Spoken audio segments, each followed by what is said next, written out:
Assalamualaikum warahmatullahi wabarakatuh. Salam pemuda hebat.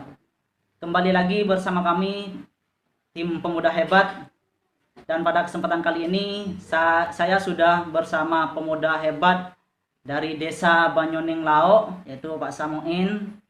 Beliau ini sekarang mahasiswa STKP PGRI Bangkalan semester 6 prodi Ekonomi, dan juga aktif dalam organisasi, sekarang aktif di Badan Eksekutif Mahasiswa. Dan yang menjadi motivasi untuk kita semua, Pak Samuin ini sekarang umur 27 tahun, paling tua di antara teman-teman kelasnya. Namun itu tidak melunturkan semangatnya untuk tetap mencari ilmu, untuk menambah pengetahuan. Baik, langsung saja saya sapa beliau. Selamat siang Pak Samuin. Ya, selamat siang. Apa kabar? Alhamdulillah baik. Alhamdulillah baik hari ini. Ini benar nih. Dari teman-teman bilang Pak Samuin ini memang yang tertua di kelasnya.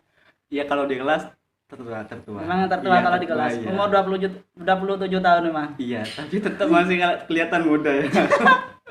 Tapi kalau dilihat sih ya enggak lah. Masih mudaan saya. Iya. Umur 27 tahun. Emang bagaimana sebelumnya sih kok sampai telat? Artinya dari teman-teman yang sudah seangkatan, yang seharusnya sudah lulus, sudah Iya. wisuda, tapi sekarang Pak Samuin ini masih semester 6. Seharusnya kan 27 tahun itu kalau normalnya itu sudah punya anak 2 itu. Kalau dilihat masalah kenapa terlambat, sejarahnya itu panjang. Kalau dilihat dari dulu masa SD, saya itu kalau nggak salah SD-nya itu lulusan angkatan 2005 kalau nggak SD salah. 2005. SD 2005. Di situ saya langsung mondok di Pondok Pesantren Raudatul Ulum Sumber Bundang. Di situ saya sekolah MTS, namun di situ salaf. Nah, salaf ijazah saya itu tidak diakui oleh pemerintah. Maka dari itu saya lanjut kuliah, lanjut sekolah lagi, itu SMP, ngulang SMP. SMP-nya ngulang lagi. Iya, kan pertamanya MTS tapi itu salaf, nggak diakui oleh pemerintah. Lalu saya sekolah SMP di daerah rumah saya juga ada. Nah, situ saya sekolah SMP, alhamdulillah sampai lulus, terus lanjut SMA. SMA itu kalau nggak salah lulusan tahun 2013. Ini kalau nggak salah ya, sudah Iya, sudah kalau tua. antara 2012 2013 saya lulus SMA. Di situ saya sebenarnya sudah daftar kuliah jalur SBMPTN. Tapi di situ saya belum rezeki saya lah, belum lulus seleksi. Nah, di situ saya masih punya keinginan untuk kuliah, akan tapi dilihat dari biaya saya juga tidak punya. Saya langsung ngambil jalur kerja karena memang nggak ada jalan lain lah untuk kuliah. Lulus SMA langsung kerja. Saya kerja di Surabaya. Di Surabaya itu saya sekitar kerja selama 6 bulan. Selama 6 bulan saya itu rasa dengan gaji yang istilahnya minim lah, cuman cukup buat makan. Iya, buat makan, buat hidup. Padahal di sisi lain saya pengen nabung buat biaya kuliah, sementara gaji saya cuman minim istilahnya. Selama 6 bulan saya sambil lalu saya buat paspor untuk hijrah ke Malaysia. Iya, hijrah. Pernah merantau ke Malaysia? Iya, juga? pernah merantau ke Malaysia. Sambil kerja saya buat paspor. Pas paspor saya selesai, saya berhenti kerja, saya pulang. Langsung saya berangkat ke Malaysia. Kalau sejarah di Malaysia itu cukup berat lah untuk saya jalani, akan tapi di situ saya punya kemauan saya itu bagaimana saya harus kuliah. Terus saya tetap kerja. Di situ saya juga down. Di sisi lain saya nggak betah, tetapi saya punya kemauan, punya keinginan untuk kuliah, untuk cari biaya untuk kuliah. Jadi saya harus tetap kerja. Akhirnya saya selama 2 tahun di Malaysia, saya pulang. Di situ saya langsung itu belum daftar kuliah, belum daftar. Cuma cari info dari teman. awalnya pengen lewat jalur bidik misi, tetapi kalau melihat dari segi umur tadi ya, sudah lihat dari segi umur sudah tidak Tidak bisa. tidaklah tidak cukup, tidak layak lah untuk persyaratan saya lewat jalur bidik misi, lalu jalur mandiri. Itu pun saya masih ada dorongan dari teman saya karena di awal di situ saya awalnya juga pernah merasa malu, tapi apa salahnya umur tidak bukan halangan untuk orang mencari ilmu, tapi intinya ada kemauan dari kita sendiri. Nah, di situ saya baru daftar kuliah. Akhirnya alhamdulillah saya lulus, saya keterima di STKIP PGRI Bangkalan. Alhamdulillah sampai saat ini. Nah, di situ juga pertamanya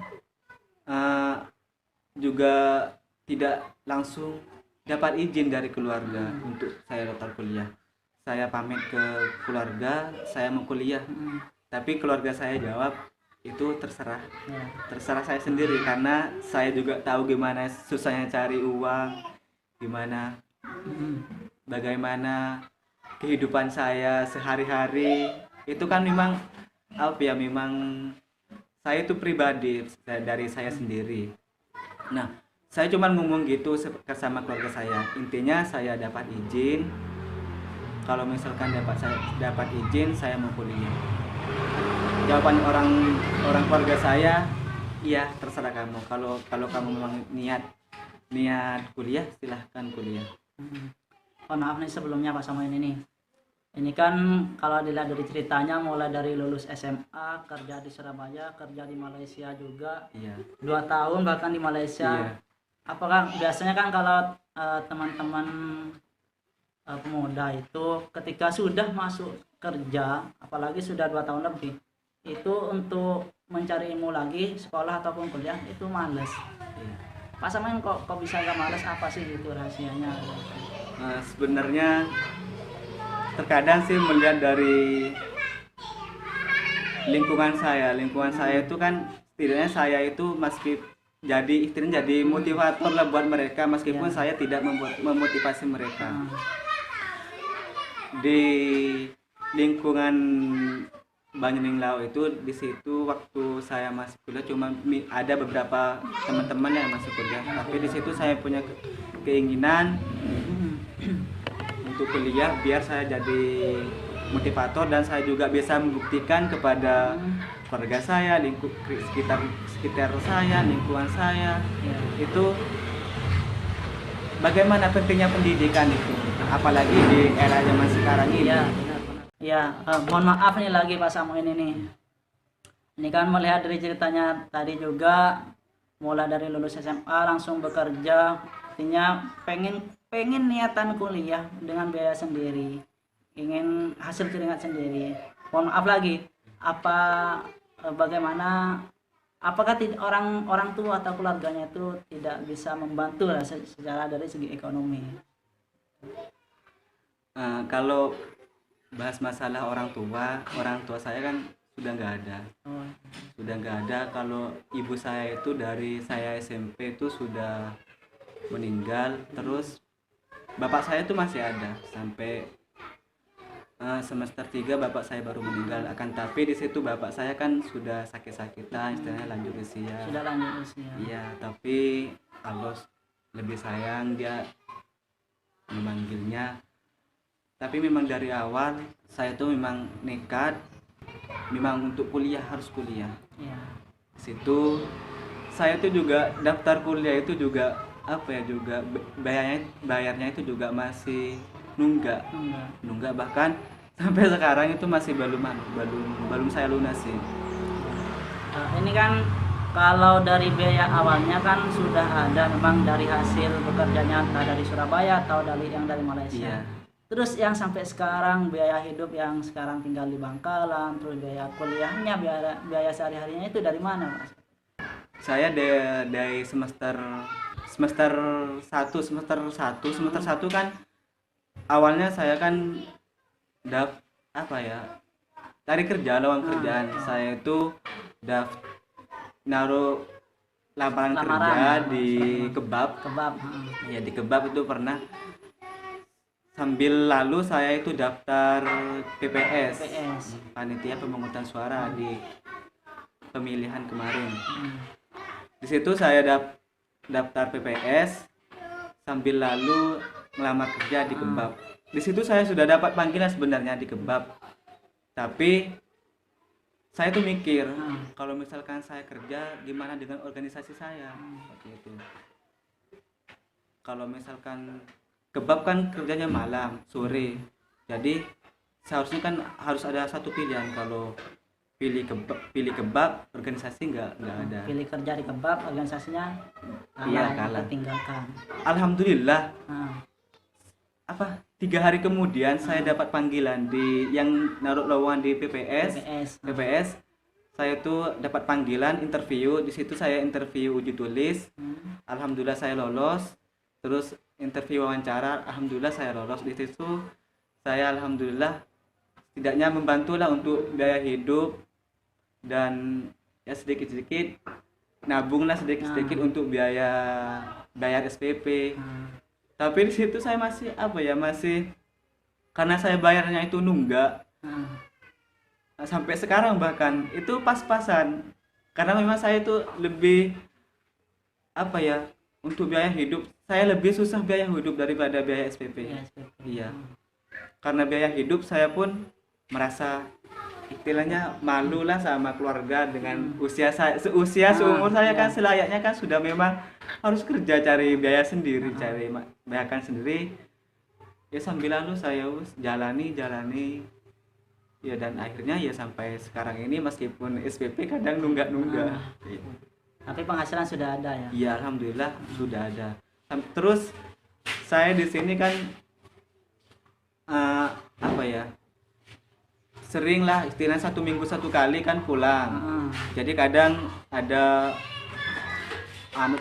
tetangga saya nitip kadang nitip buat akte, buat berkas-berkas kependudukan, Iya. KK, akte, KTP. iya KTP. Jadi sering-sering bantu Iya, seperti itu. seperti itu, bantu keluarga. Dan alhamdulillah meskipun di situ saya tidak ambil keuntungan dari mereka, tapi mereka itu setidaknya memberilah, meskipun kadang memberi meskipun itu padahal saya itu sudah bilang kalau pembuatan ini gratis, tapi dia masih memberi lah, uang transfer lah istilahnya, seperti itu, buat uang jajan lah, beli untuk bensin lah, dari Nyoning Lawak ke Bangkalan iya. Itu ya. Alhamdulillah, memang ini sangat memotivasi sekali ceritanya Pak Samuel ini, mulai dari perjuangannya dari sekolah SMP yang sekolah 2 kali bahkan, 2 kali ya, tidak diakui oleh negara. Lulus SMA langsung kerja di Surabaya, bahkan ke Malaysia 2 tahun. Sampai sekarang nunggak. Kerja bukan lanjut usianya sudah di atas rata-rata teman-temannya, tapi semangatnya masih sama seperti teman-temannya. Bahkan biayanya itu memang ditanggung sendiri semua biayanya. Artinya dari teman-teman yang kemarin sudah kami undang sini, ketika seseorang itu sudah punya niatan untuk mencari ilmu, benar-benar yakin mencari ilmu, insya Allah jalan untuk mendapatkan rezeki itu pasti ada. Gitu. Ya mungkin itu. Terima kasih Pak Samuel ya. Mohon maaf kami undang ke sini. Yang terakhir nih, kami minta pesan motivasi atau kata-kata motivasinya buat dari Pak Samuel untuk teman-teman para pemuda hebat.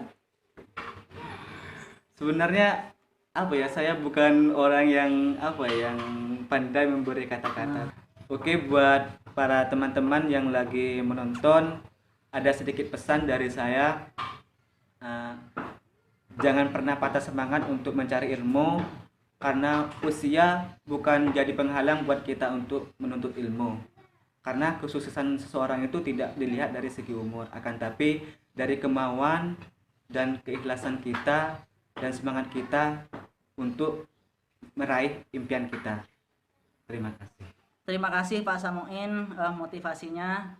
Jadi teman-teman, pesan dari Pak Samuel tadi, kita jangan pernah menyerah walaupun kita dalam artian umur kita sudah tua, Namun semangat untuk tetap mencari ilmu, untuk tetap berkarya, untuk meraih kesuksesan itu masih banyak jalan. Karena yang menentukan kesuksesan itu bukanlah umur atau apa, tapi keinginan kita yang sangat besar, itulah yang bisa mengantarkan kita pada kesuksesan.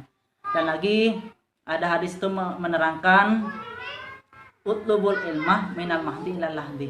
Tuntutlah ilmu dari buyan ibu sampai liang lahat. Artinya tidak ada batasan untuk kita tetap mencari ilmu. Benar sih. Terima kasih sekali lagi Pak Samuin, dan terima kasih pada teman-teman. Jangan lupa tetap berkarya dan semangat. Salam pemuda hebat. Wassalamualaikum warahmatullahi wabarakatuh.